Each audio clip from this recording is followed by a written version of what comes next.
Well, when the Consumer Financial Protection Bureau told auto dealers they could not discount finance charges, some Capitol Hill conservatives saw a chance to push back on the agency. One America's Neil W. McCabe has more from Washington.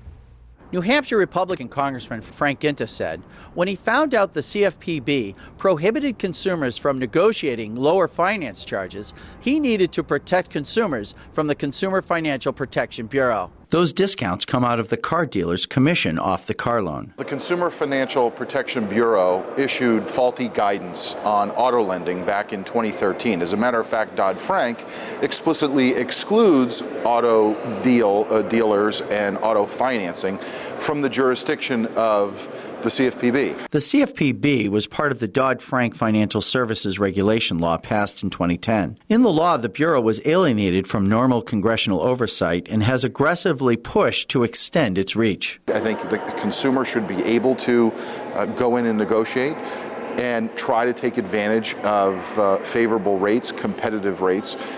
So we want to make sure that we protect the consumer, allow the consumer that flexibility. The congressman said the CFPB concocted a potential for discrimination using slipshod data to justify the rule after they found no real discrimination. Nobody is suggesting that discrimination should occur.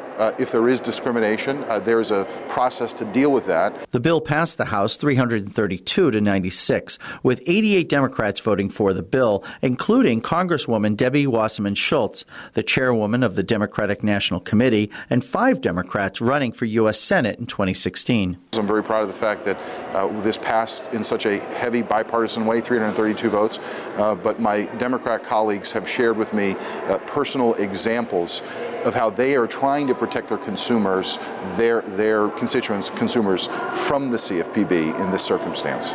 Days before the House vote, the White House promised to veto the Guinta CFPB reform bill.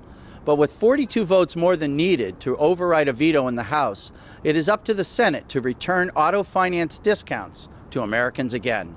Neil W. McCabe, One America News, Washington.